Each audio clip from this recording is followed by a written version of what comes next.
Hallo und herzlich willkommen zurück hier im Volkshaus Zürich. Ich hoffe, Sie hatten eine spannende und ereignisreiche Pause an den Ständen von meinen Kolleginnen und Kollegen.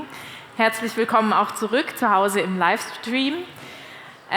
Ich muss gerade in der Pause habe ich erfahren, dass sich Beryl Otieno, die Push-Pull-Pionierin, die wir im Video gesehen haben, sogar in den Livestream eingeschaltet hat in ihrem Internetcafé in Kenia. Und ich finde das wirklich ganz toll und habe Gänsehaut bekommen, als ich das gehört habe. Genau.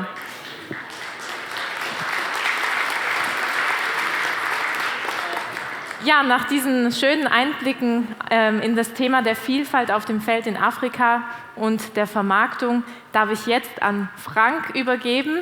Wir schauen uns jetzt die Rolle der Schweiz in dem Ganzen noch etwas genauer an. Genau, wie Sie ja vor der Pause erfahren haben, ist das Thema Vielfalt ungemein wichtig, nicht nur für die Climate is an essential factor, not only on the fields, but also in the entire marketing phases or marketing chains, supply chains. In order to guarantee a stable income, our speaker says there's a funny sound in the room. Ehrlich gesagt, gehen wir mal lieber von der Bühne runter. Yes, it sounds very, very dangerous. I'm scared. Let's move away.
Ja, was Sie da...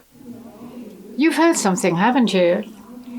These were recordings from under our feet. But what is soil? Wir da gehört oder vielleicht besser gesagt? Who do we hear? My name is Anna Schöpfer. I work at Biovision in the project of Sounding Soil, and I will be your guide during this little trip.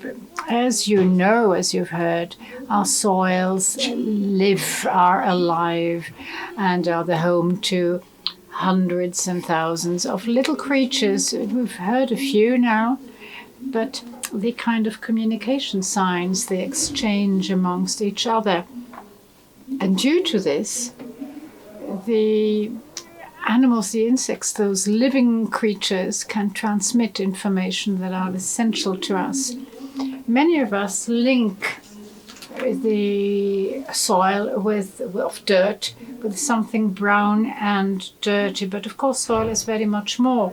Dirt is very much more for this. It is in charge, responsible for the entire nutritious cycle, absorbing all kind of material lying on the floor, and recycles in a certain way, recycle all it received to prepare it for others. Also, the human being. This is the reason why all our produce can be, must be, should be produced, planted on soil in earth. And the earth, of course, absorbs all kind of systems like CO2, filters the water. In fact, it's a kind of basic element of drinking water, potable water.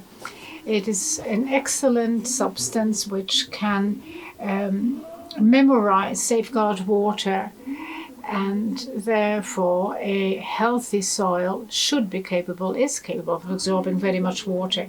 Apart from that, soil, earth, is the home to billions of organisms living together, shoulder to shoulder, nose to nose. And to represent those, we would like to present to you 3 of the species. First of all, hi, this is the Springtail. Funny name, isn't it? It's the fact that it carries 2 spring elements under his body, allowing it to jump as far as 30 centimeters away. If this was transferred to a human being, it would be a jump of some 50 meters. Apart from that, springtails are very resistant, very resilient. You find them also everywhere, even in the Arctic. And without this little animal, this insect, we ourselves would simply disappear in the earth because it eats all the leaves and transforms it into very precious humus. Then, of course, another little character is the rainworm or the earthworm. The earthworm is something very efficient animal. They are blind, they are deaf, but use their skin to perceive their environment. But they don't have eyes, they don't have any lungs, but they've got 5 hearts. Let's hope they never fall in love. Rainworms are true survival artists. If you cut off a part of the end, but the intestine is still there, the lost part can grow again in a few days. Of course, you can't cut the animal in 2 and then the 2 elements would go on surviving alone. That doesn't function. So please never, never, ever cut a worm in 2. Due to their movement in the earth, it creates a series of corridors under our feet, which are very useful again for the soil. The last creature I'd like to present to you is the Soyuz Scorpion, 1 millimeter large, small. It doesn't really deserve the name of Scorpio. It is not venomous, but uses its 2 tongues as a dangerous enemy because it can chase other animals, other insects, and therefore guarantee a healthy soil. They also enjoy hanging themselves as stowaways onto other passengers, onto other creatures under our feet. Without them, they couldn't really move along. So this was a tiny, tiny overview of some of the, as I said, billions of creatures under our feet, crawling under our feet.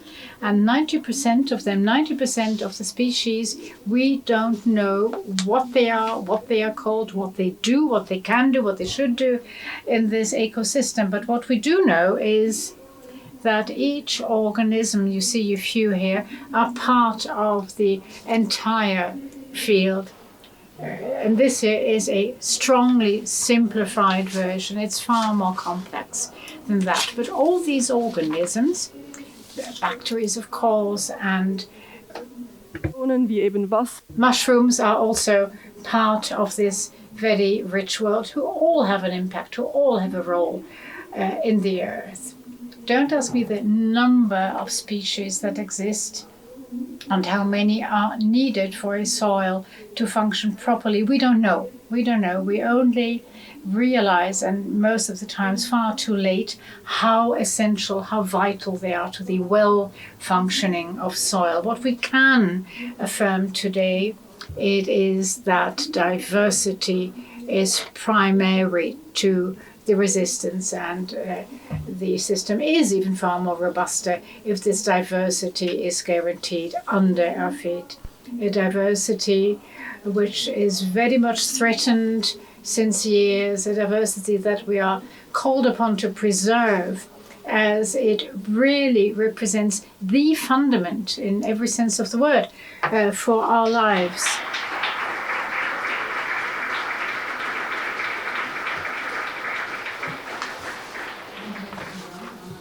Thank you, Anna Schöpfer, to have presented all those earth dwellers to us. Bioorganic gases are also part of it. I'm sure some of these creators also crawl there and are confronted with the biogas. So what can we do? Well, now, as the autumn is almost finished, do not remove all the leaves that fell down, because they are essential to rainworms. Let's also keep parts of the soil of the earth covered, complete them with organic material that will also help the earth to survive during the colder period, to protect it. Diversity in the gardens, in our gardens, is also essential. Instead of using only grass, why not try to organize a multi-plant corner which allows all kinds of animals to survive. Don't use any chemicals, don't use any synthetic chemicals, as we all know that by now they remain in the soil, in the earth, some 20 years. Thank you. And if one doesn't have a garden, what then? That does happen. Some apartments don't, or some housing don't have it. Even then, possible to do something. Why not select and elect and nominate when elections are due, opting for all kinds of parties and people who are in favor of earth and soil production. Thank you very much. Applause for your presentation, applause for your info. And if you people abroad or in front of your screens would like to learn more about the soil, open the web link soundingsound.ch or come and say hello to Anna at her stand when the conference is over. Bin ich unterbrochen worden durch die Bodentiere. Okay, I was interrupted, but we have seen that diversity it's very important in productivity. Diversity brings also diversity, but also income at the farmers, and it is important to have different diverse marketing channels, from field to fork, from the producers to the consumers. But it's not diversity alone that has been promoted, that should be promoted. It has to be sustainably produced. It has to be local, fair prices and affordable. How diverse and sustainable is our food system in Switzerland? What can we do as a society to make it more diverse and sustainable? What framework is needed to make this happen? In order to explore these questions, we have invited selected representatives of key players to take part in a discussion. I would like to extend a warm welcome with you, Andreas Neuspalmer. He's an organic farmer near Willisau. He has leased the farm Burgrein of the Foundation Agrovision. Please, Andreas Neuspalmer.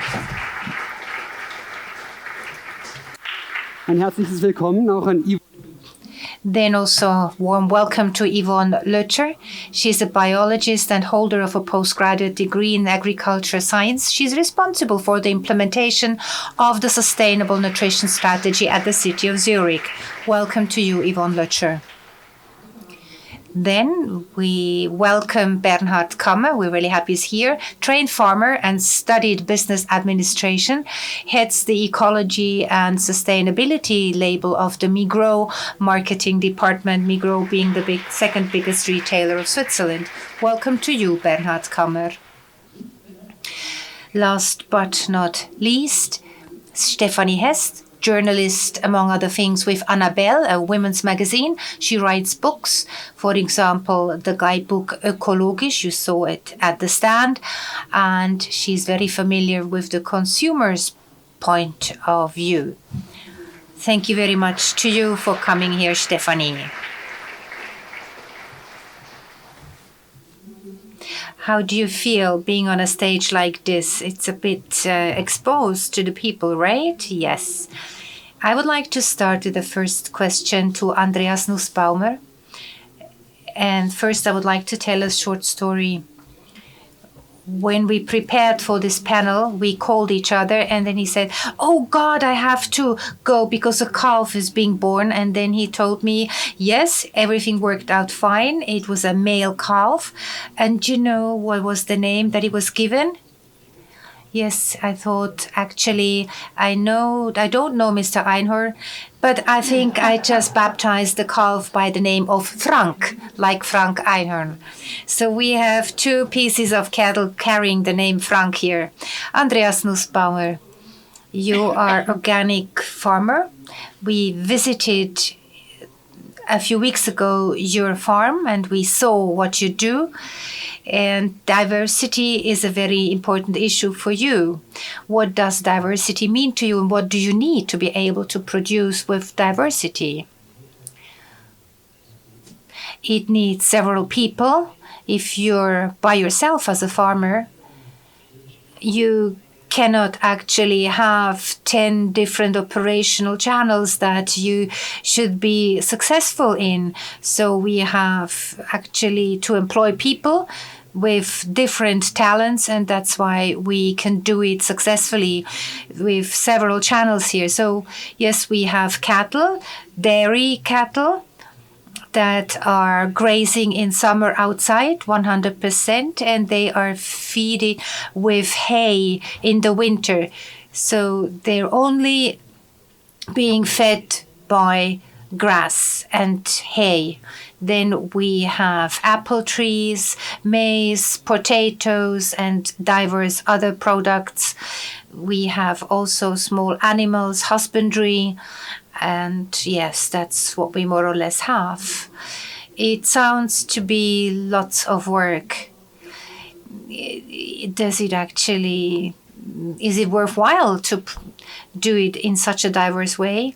Yes, it's true. It's a lot of work, but I tell myself I'm always on vacation. I'm on vacation on my farm, but you just have to really see what you do with your time. I'm self-employed. I know when I have to get up, and actually that's what I have to do, because it's true. On a farm, you always have work. Can you go on at your ease how much you want to produce organically? Does it have any borderlines? Yes, of course, it has some limits. If I want to be economic, I need to have certain economies of scale. Otherwise, it wouldn't work out. If I'm only doing it for self-sufficiency, it may be a little bit easier. But that's something that limits us. On the other hand, we already heard it today. We have very good risk distribution when you are doing several things. If you have several channels of operation, you can also distribute the risk. Yes, not do only one thing, because that's really risk prone. Yes, just thinking of the weather, so that may be a really negative factor. What about production side? Yvonne Löcher, you are responsible with the food strategy of the city of Zurich. It's a very varied strategy. I just looked at your website. So what exactly is the city doing in this regard? Thank you very much for complimenting me. My work is very diverse. It starts with developing the strategy itself.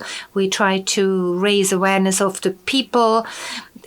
We have some specific projects at schools. For example, we have the Vegetable Academy.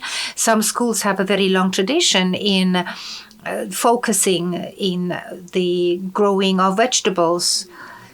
So it's academy. Did I hear you correctly? Yes, that's true. It's a youth association that's working with the students and the teachers. We have a field program. In the summer, they do vegetables, and in winter at school, and in winter they have some sustainable lectures to learn what all, is comprised in food and nutrition and feeding the people. Now, another question, what do you do also as the city? Yes, 10% of the city of Zurich's land can be used for agricultural purpose. We have a state or a city farm. Then we have tenants on city land, leases that are given out to families, and then we have several private farms. That's only the one hand side of the coin. We have on the other hand side about 5,000 family gardens, and the whole realm in between. You have community gardens, we have agriculture in solidarity, we have agroecological concepts, and I think all these projects are growing. Yes, we already in the past, we have introduced the people and our donors to Anteloco to a solidarity farming project. So what about the selling point here? Do you have support in all of these projects, how the produce comes to reach the consumer? Yes, that's true. Actually, the city cannot do everything itself. The diversity needs to be there, and the consumer and the co-producer have to be appealed by that. So we try to sustain the classical supermarket, the organic shop, also the veggie bags, or that you are going to get your vegetables yourself. And I think it's good to have this diversity because we have a lot of people living in the city and not everyone needs the same. So this has its effect. So what about the project side?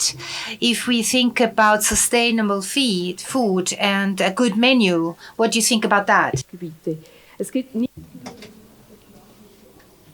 Of course, we do not only try to motivate farmers to produce differently, but we always try to stimulate, motivate consumers to buy differently, to fill the baskets with different products, and to also make them aware of what they throw away. We train cooks. We propose a series of cooking classes. We analyze. We examine what is measuring what you do is the one part of the exercise, but also analyzing what the result is. People who come and eat at our places will find a very vast offer, but it also imports to try and sensibilize the public, the audience. We'll come back to it in a minute. Yvonne Ledger, Bernhard Kammer, Migros, a huge actor in the food chain, the supply chain in Switzerland, a huge distributor like you who would not have a very vast variety of food and nutrition methods would disappear from the market. I checked the figures. The encouragement of diversity and sustainable products is part of your charter. Why doesn't Migros do more? Thank you, first of all, for having invited me today. One important factor is the following. Sustainability is something that we want to have affordable, ecological, organic products for all our consumers. And this diversity has to be reflected in all kinds of products. Of course, we have our own organic products, and this segment of the market has been and still is gaining lots of place. But other assortments should also contain a organic side to it. We try to buy in Switzerland for Swiss people, and to also convince producers to start producing in sustainable ways. Not too long ago, all the drinking milk has been transformed to obtain the IP label next to bio milk, organic milk, which we already offer. And we think it is essential to develop and to enlarge the scope of products. Do you have a limit to what you can offer and not? Well, limits finally are set by consumers. You all here present and all those people who follow us per streaming are well informed, make their decisions in a conscious way. But the major part of our consumers, unfortunately, are not well enough or not informed enough. And we have to offer something suitable to those clients too. We cannot simply concentrate on those clients who buy or do their shopping in a more conscious way, in a more selective way. In other words, these selecting consciously what they put in their basket segment of consumers cannot represent the main part of your clients. Well, yes, because we know that some of them go abroad. And the clients are a very important part of our market. Stephanie Hess, you know them well. Have you noticed changes in the behavior of our clients? Is sustainability a topic that comes up again and again? Where are the challenges we and they are confronted with? Right, I do perceive or have perceived that sustainability on one's plate is a topic that has increased in importance in the past months and years. Very many people, however, do not know exactly how to go ahead with this, how to go about this.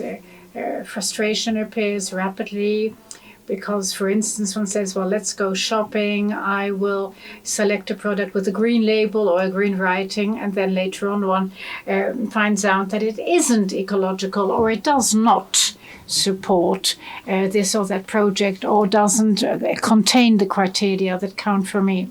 So yes, this frustration potential is huge.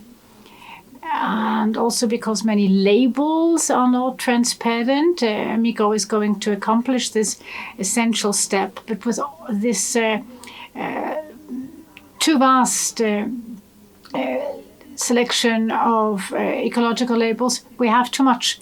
We know Demeter, we know the green labels, but a series of them are not well informed about all the factors that are hidden by such names. It isn't always easy to decrypt what you see on a label. And the difference between label A, B, C, D aren't always very clear.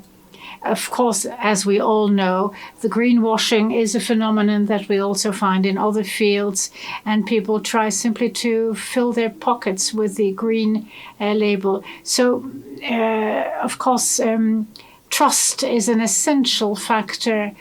What do we do? How can we buy in a more sensitive way? How do I know what to buy and what not to buy? This book, the book I wrote is based on months and years of research because it was not at all my topic. It isn't easy, I found out over the time. It's not easy to explain, to decipher, to understand what is meant by sustainability and organic products. It really wasn't easy. Still, when someone asks me what to do, I always quote the labels we know: Best Bio, Swiss, IP Swiss, Demeter.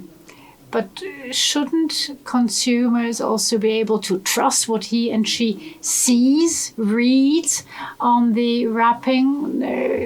Shouldn't we offer the tools for the consumer to understand what he and she buys and know if it is sustainable or not?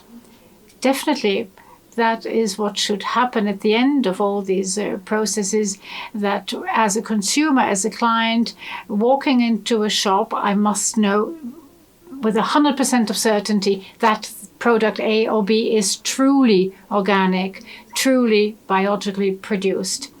Even to feed oneself, to eat in a sustainable and organic way is expensive, true. But if it becomes norm, then everybody can afford it.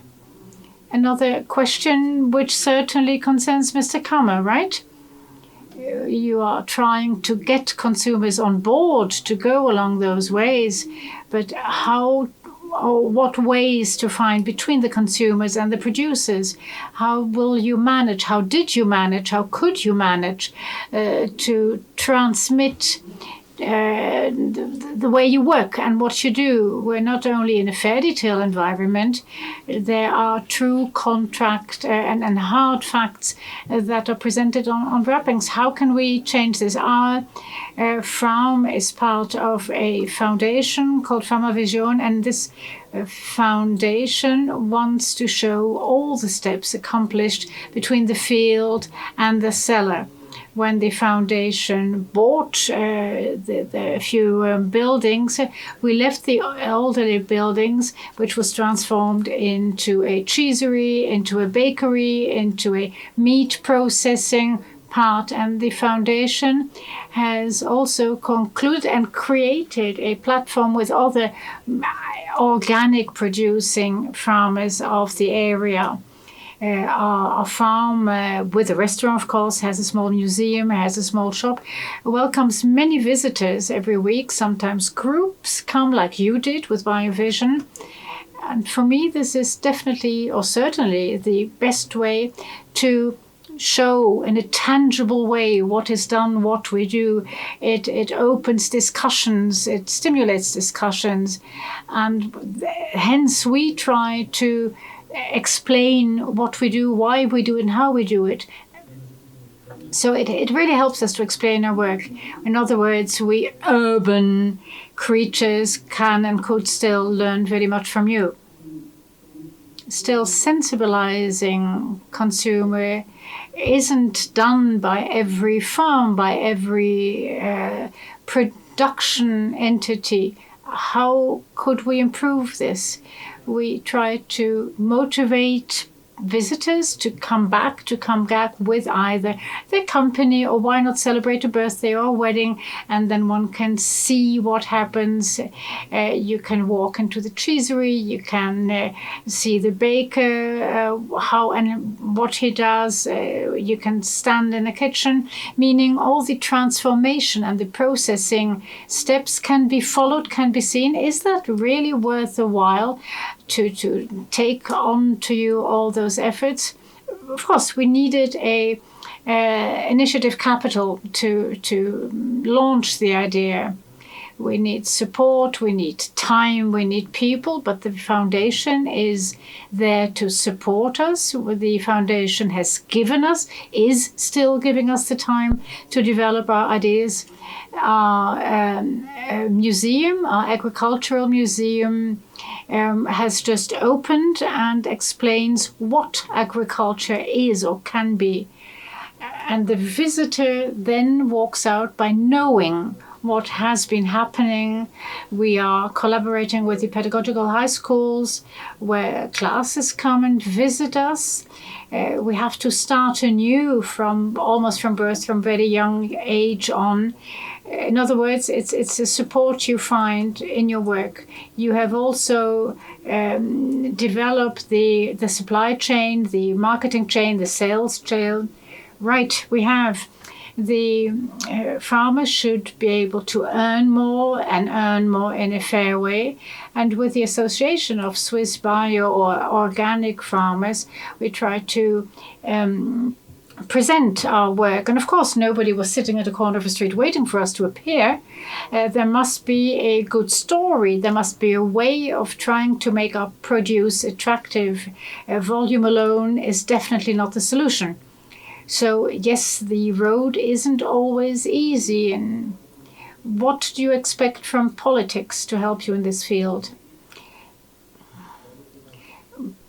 Our politicians also lead the way in a certain way, and definitely are more and more interested in organic ways of producing, but we are on the good trail. Of course, I'd appreciate if clients were to stimulate those directions far more, to also push these changes. So, Stephanie, you said that consumers, when they enter a shop and buy something, they should be able to trust what's written on the package. Where are my responsibilities? Where are the responsibilities of politicians? Where do they lie? Well, a huge question. What should politicians do? What should each and every one of us do? Of course, I don't have the one and only answer, because both parties are needed.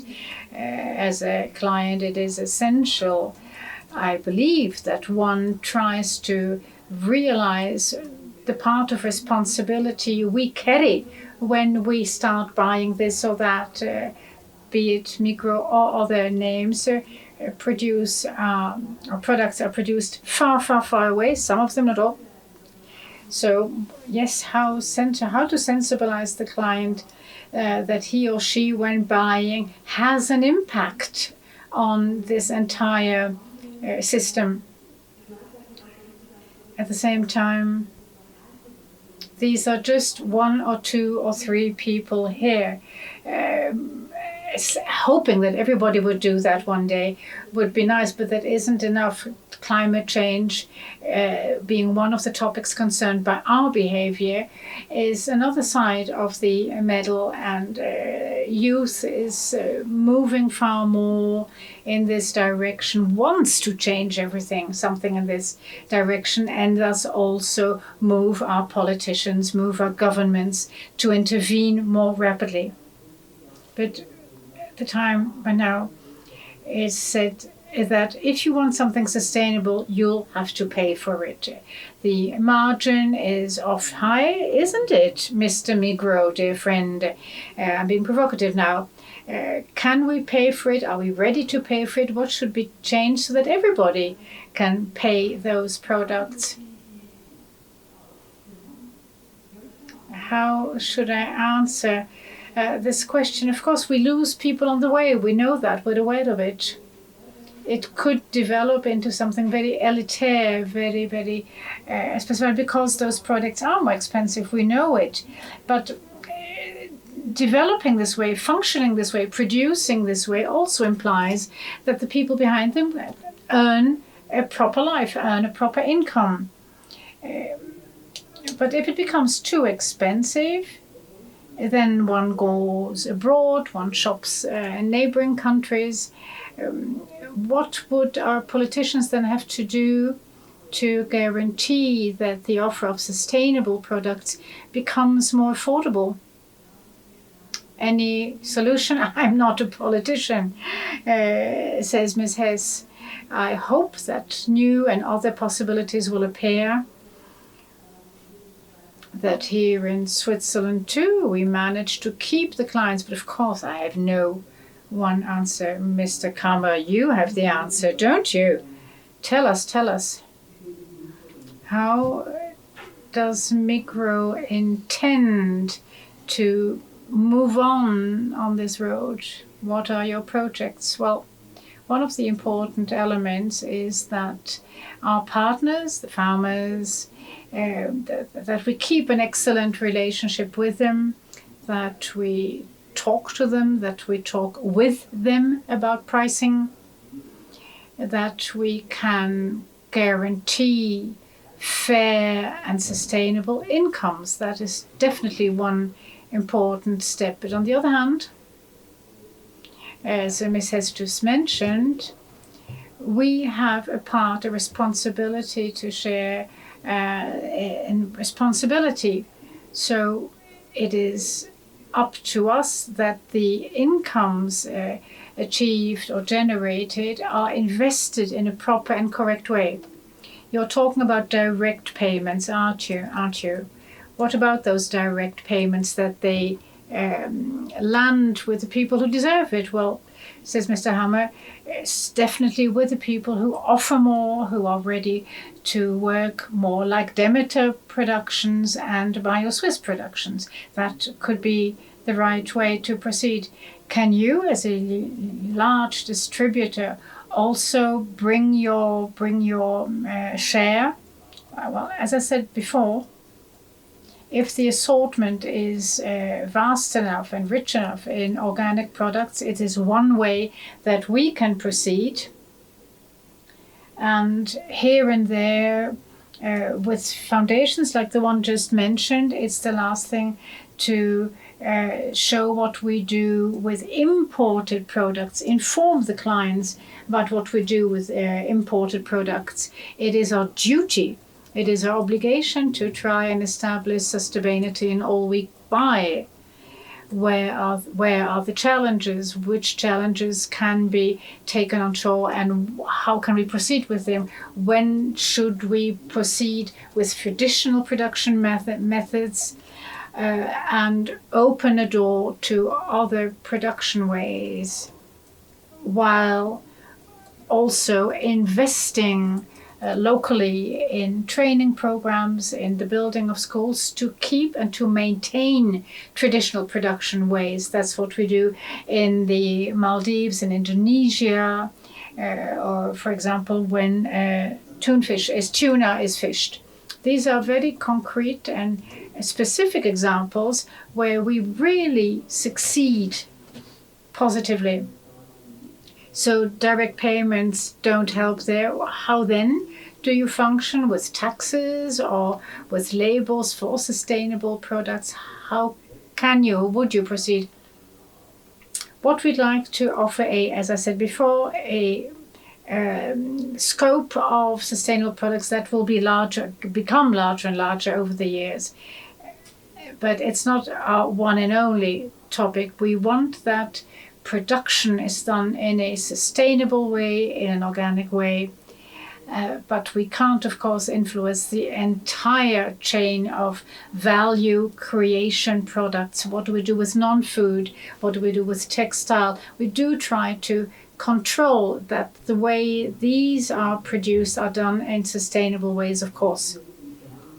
But if you were a politician working in our capital, what would you try to change first of all? By placing the main point, the main focus on Switzerland first, and hoping that the money we can invest are invested where we know something can be changed, really changed. Yvonne Lötscher, you have financed and demanded a study to be written. Is Zurich diverse? Is it sustainable? We participated, also financed, co-financed these studies, this analysis. And today we can say that Zurich is a regional lives and functions according to a regional approach, and the quota of regional produce is larger than in other cantons, but it's limited to 13 products like meat, like apples, like carrots. What I found quite interesting in this study, that about 60% of produce come to us through über die Gastronomie. Und es unterstreicht eben auch, dass nicht nur der Detailhandel und der Einzelkonsument Akteur in diesem System ist, sondern through retail. But in Zurich, the gastronomy has a strong influence on our way of buying and proceeding, meaning that Zurich people enjoy eating in restaurants. What does the city do to encourage them to eat also in restaurants where local produce is proposed? In our own restaurants, we definitely try to realize all kinds of projects with local products, local produce, and created a data bank with creative organic vegetarian menus where cooks can try and find the menus that appeal to them. We also try to sensibilize people to buy differently, so no products that come from the other side of the planet or fair trade coffee. Another aspect is that by collaborating with smaller restaurants, with private gastronomy sector, due to Corona, of course, a few things had to be reduced, but we did manage to offer 2 webinars where one could show and teach cooks and restaurants to limit waste and to buy differently. Another project that has not been realized, but it's still planned, is to prepare doggy boxes, meaning that doggy bags, to animate clients to take the leftovers of a meal back home. It is true, the English-speaking society is used to it. We are not yet. And that is something that we try to promote. Well, I'm very, very curious to see what will happen in the future. Gehört. Ich weiß nicht, ob es Rückfragen zwischen den Gästen auch gibt. Ja. Ich möchte noch etwas sagen. Ich finde nicht, dass die Bioprodukte für irgendwer in der Schweiz zu teuer sind. Wir geben etwa 6% aus für die Lebensmittel. Das war vor wenigen Jahren noch 10, 20, 30%. Und das kann man nicht sagen, das Lebensmittel ist zu teuer. Es ist viel zu billig. Und vor allem sind die konventionellen... Yes, I think that our products are not so too expensive. They are too cheap if we think about the organic products that have risen. Yes, I would like to add, in the 60s, 60% of the income of a family was used for food. Now it's much less. It's 20 or 30%. No, it's only 7%. But if we have a certain style of living or lifestyle, for example, which was geared to more meat, and I think today it's not possible for a few people just to put it all into non-meat food or non-meat eating habits. So we would have to change a lot so that people can actually really buy more vegetarian. I just got the signal I have to come to a final round. Clear question to all of you. What are you doing in your personal life if you're promoting sustainability? And what do you actually recommend our audience to do? Well, I love my profession. It's wonderful to work together with creation, with nature, with animals, with plants.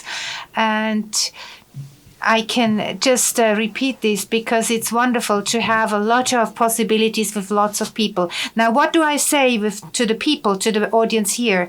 If I do guided tours, and that was the case during the last referendums, popular referendums, and I told the people, just by the way you vote. So that would mean that we would have about 40% of organically grown food.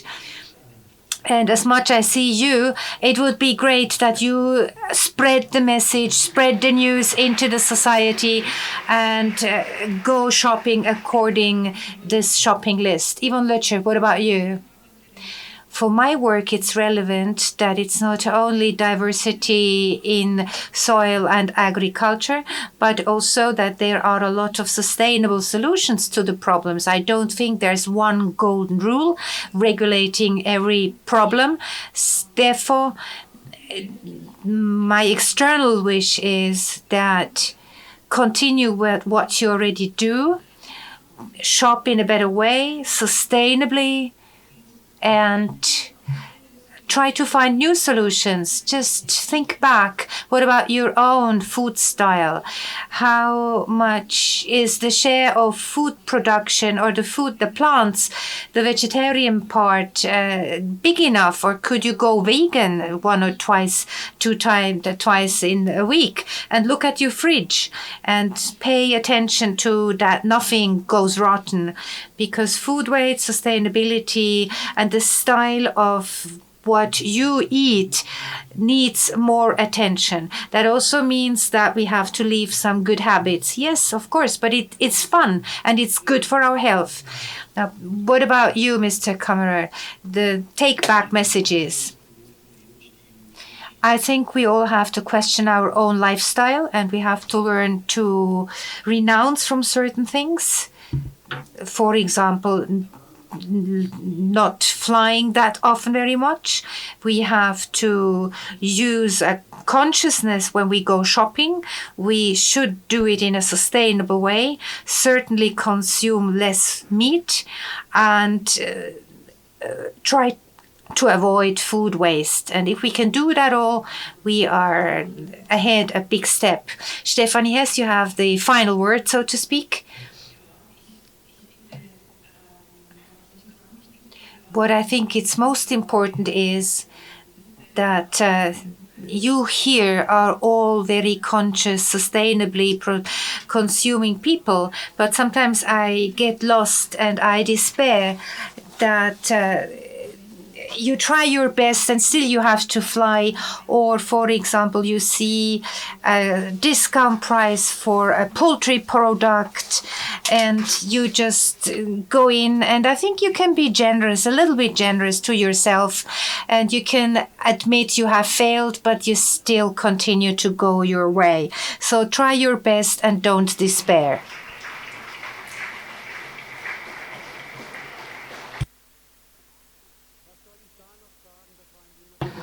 I think this was a wonderful final word. Thank you very much to the guests of our panel discussion. That was an interesting insight in the issue of the sustainable food production and food consumption ways. I think they deserve a big clap of hands.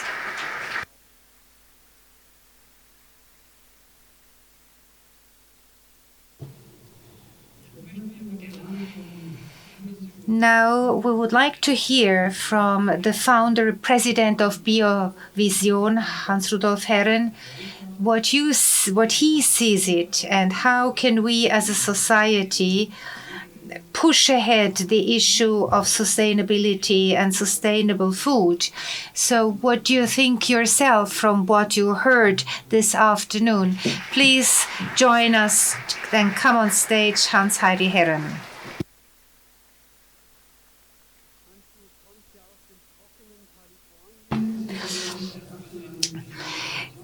You know, you come from your farm in dry California, have some water first. Yeah, this is much more than what we have, actually. Is it full enough for you? Yes, it's okay. Usually. Well, it's half full, right? Or I see half empty. Well, okay. There's something in it, don't you think so? Yes, of course there's something in it. And we just heard it. Lots is being done, but not enough. Far not. Well, this is exactly what I want to talk to you about. What have we achieved? And what is in the glass already? And what still needs to be done?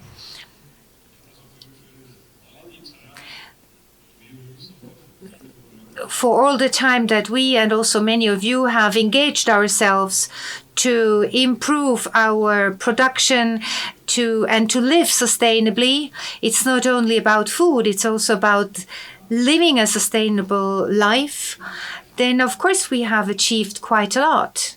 However, do say something positive first. What actually do we have achieved so far?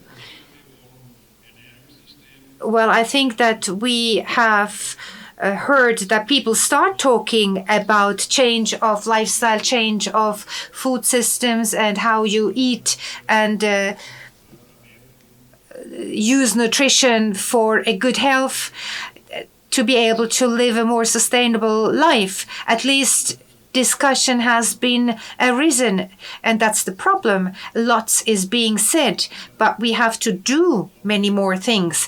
As I said, it's half empty, the glass. And what do you think? What does it, why don't we have a glass which is more than just half empty or half full? I think the reason is that for us as human beings, it's very difficult to change habits, to change our mind, our ways, how we think and see things. And to go beyond that, we need some radical transformation of our ways of thinking. And it was said, it's clear we can't have business as usual. We can't go on like this. And where we can speak on the one hand side about us, it's easy to reduce here, but think about the rest of the world that needs much more. We have to reduce much more, in particular consumption, in waste of household gear, in waste of meat, and so on. It can't go on like this. We have enough figures showing and proving the fact that we have to cut down meat consumption. Otherwise, crises are just going to go on. Yes, you can become very depressed because Stephanie has said, let's not resignate, just be there and go on. Where do you think are the best leverages to continue? I think the best tool of leverages is still your own situation in your own pocket. How much money do you have at hand? Because at the end of the day, it's actually that what makes the difference. What is going to be bought? So when things are no longer bought, production will end sooner or later. It always depends for a salesperson how much he or she can sell. And if the sales don't go on successfully, it'll be changed. So that's the best piece of leverage. So it's not just the market situation. I just add the water in your glass. Yes, that would make something. So Biovision works a lot with research, with experimentation. Yes, that's the right way. We have more scientific research, that's true. Also in the ways and means of how could it be possible to have a real cost transparency, and how could we introduce a costing system. This is exactly what we talked about. If we want to have the right price for our good products, and we have to include the external costs, only then the mathematics are correct, because then the bananas that Migros is selling will be much more costly, and maybe the others less, or even at a reduced cost. And that was already touched upon already. About the political issue here.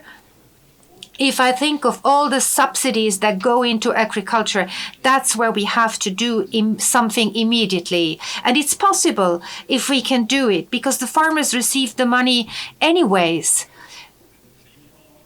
And we have to see that we don't promote climate change, that we damage our health, and so on. I thought to myself when I was listening to the discussion, and I ask myself, is it not clear for the people that when you buy a conventional product where the state actually is responsible, that it's healthy, and it does not look at it whether it's not healthy? For example, if it's full of chemical remnants, or if a product has been grown in soil which has no nutrients anymore. And we do know from research that they just add more water and less nutrients. Do the people know this fact? And maybe if they knew, they would probably also reach out into the basket with the organic vegetables instead of the conventional production. The whole story about the external costs is, of course, also to be applied in the health sector, not only in the agrarian sector. And here, of course, we can ask ourselves whether our Minister for Health could say we need more organic farming and less chemicals, because they can no longer come up with paying the bills. You have received an award for your political commitment, but also for what you have done in agriculture. So what do you see? What can we do more here in Switzerland with the people? Again, subsidies, change that. That has a huge leverage in Swiss society. And also the state has to be much more careful what's going to be sold. It has to be tested more. And we know that herbicides that are used here are promoting cancer. We know that all. But it's not prohibited. Why not? Because chemical industry exerts pressure on our decision makers. We know that all.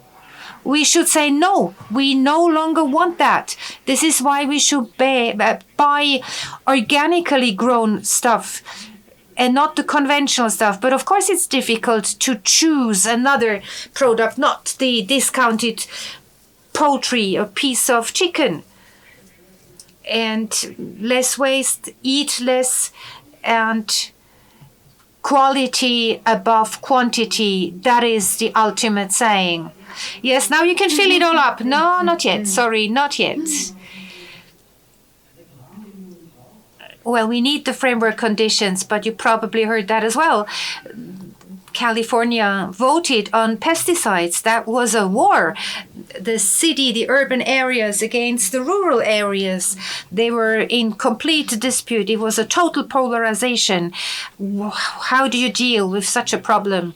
I think it's a pure scandal that in a country such as Switzerland that can afford itself to think about better production in quality, and that we have not voted for it. Of course, the last popular referendum could have been worded in a better way, but just look who was against it. Probably somebody has already investigated it, but what were the arguments against? Okay, we have less or not enough food. I'm sorry. Or it's going to be too expensive. We heard that already. Well, how little do we still spend for food? So for me, it's a total craze. And we have to learn how to work better with media and how do we inform the public in a much open and transparent way. But of course, we don't have that much money as the people in Basel from the pharmaceutical companies who continue to exert pressure even on our government and on our decision makers. I experienced that myself, how it functions. And also in the rest of the European countries, as well as in the United States, where the decision makers are just bombed much too much from all sides, from all special friends and messengers, and trying to threaten the people. Yes, there's more hunger in the world. Yes, but this is another example showing that the system we have today is no longer able to go over and survive a pandemic.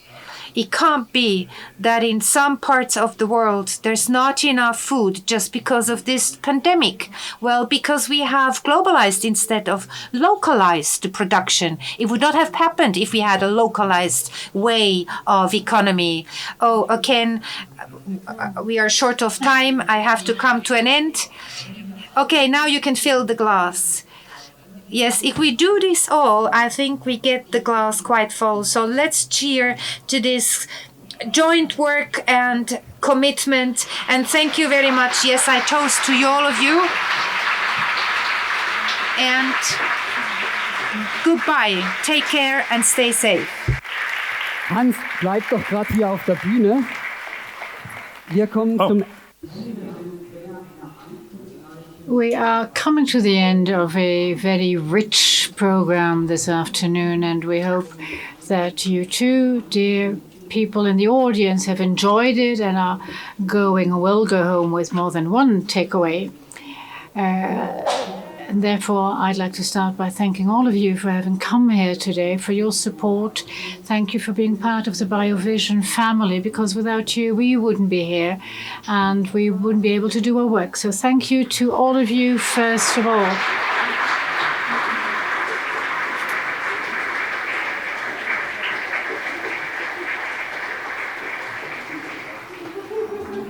Then thank you also to my co-moderator, Laura. Thanks a lot. Thank you. to all my guests, August, Philip Kohler, Fabian Kohler, sorry, I made a mistake, not the interpreter, the presentator, Janet, Jennifer had to go back to Austria, Elvira Singer still there from Gabbana. Please, please, please come and share, come to the stage with us, share the stage with us, and a warm applause to all of you.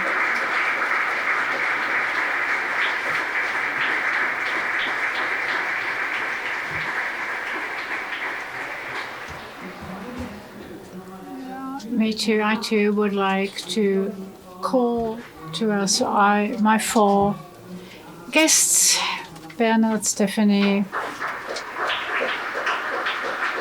Thank you too once again from the depths of our heart for your participation here today.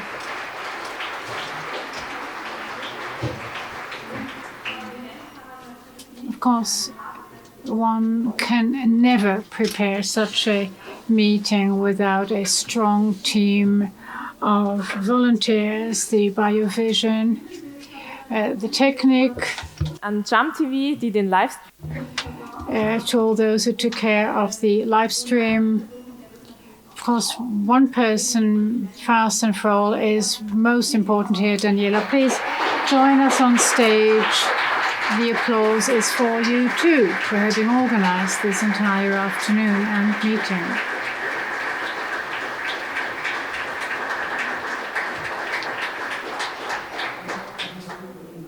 Thank you once again, all of you. We hope to see you again next year on November 26th in the new year. Why not write it down immediately? And until then, stay healthy and don't give up what you started. Goodbye. The interpreters say goodbye to you too.